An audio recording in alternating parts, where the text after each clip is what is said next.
Herkese merhabalar. Ben Uri. Uri Metek Mutfak'ta kanalıma mutfağıma hoş geldiniz.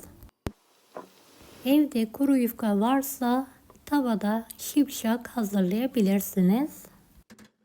Harcımızı hazırlayarak hemen başlayalım. Bir adet kuru soğanı yemeklik olacak şekilde ince ince doğruyorum.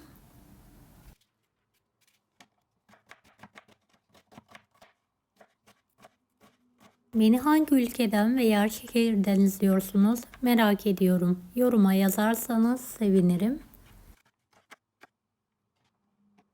Doğradığım soğanları tavanın içine alıyorum. Biraz sıvı yağ gezdirelim. Kapağını kapatalım ve kavurmayı bırakalım. Bir kase haşlanmış ıspanağım var. Bir tutam dereotu, bir tutam maydanozu ince olacak şekilde doğruyorum.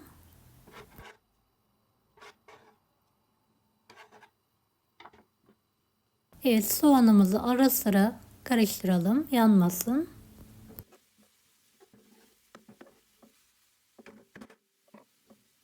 Soğanımız kavrulduktan sonra üzerine haşlanmış ıspanağı ekleyelim.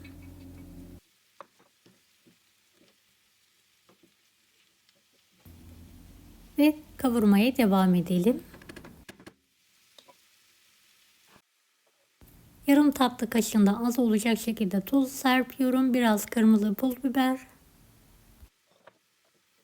Maydanoz ve dereotunu ekliyorum. Altını kapatıyorum. Tekrardan karıştırıyorum.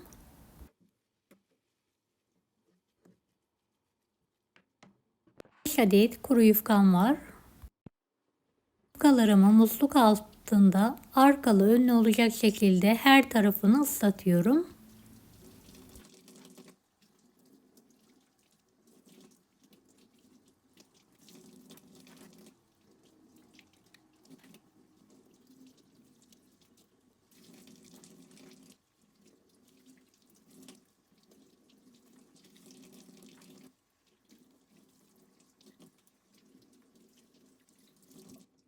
En son ısladıktan sonra fazla suyunu süzdürelim.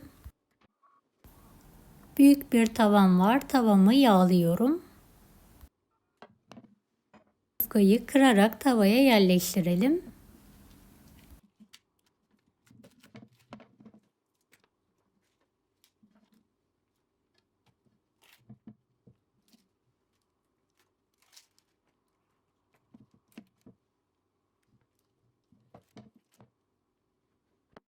Harcımızı tam orta kısmına dökerek yayalım.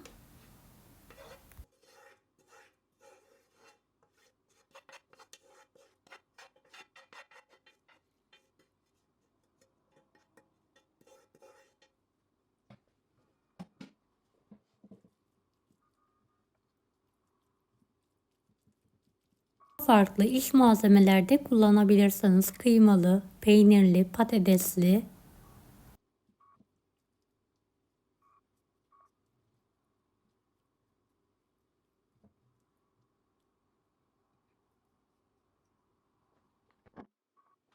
Evet, kalan iki yufkamı da bölerek tavama döşüyorum.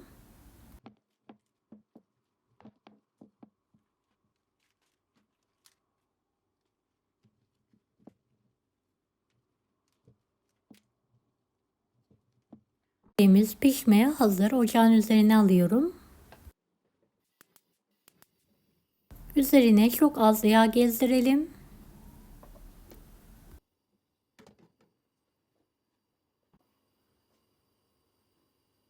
Kapağını kapatalım. Orta ateşte kontrollü bir şekilde pişirelim.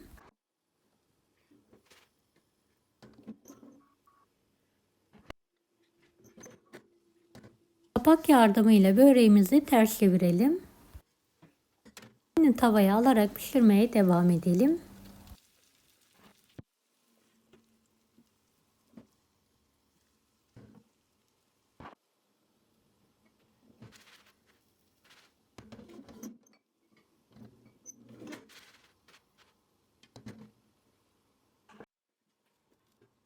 Evet, böreğimiz nar gibi kızardı. Kapak yardımıyla ters çeviriyorum.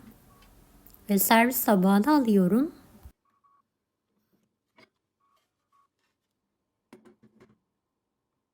Şöyle sizlere yakından göstermek istiyorum. Nar gibi kızardı. Kapağını kapalı bir şekilde biraz dinlenmeye bırakalım. Bir makas yardımıyla büyük pasta dilimleri olacak şekilde kesiyorum.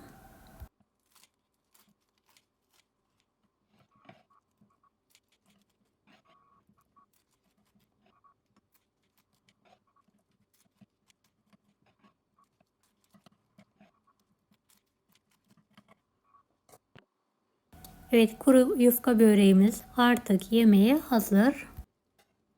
Yumuşak tavada kolayca hazırlayabilirsiniz. Deneyecek olan herkese şimdiden kolaylıklar dilerim. Kanalıma ücretsiz abone olmayı unutmayın. Bir dahaki videolarda görüşmek üzere. Allah'a emanet olun. Hoşça kalın. Daha farklı tarifler için bunları da izlemeyi unutmayınız.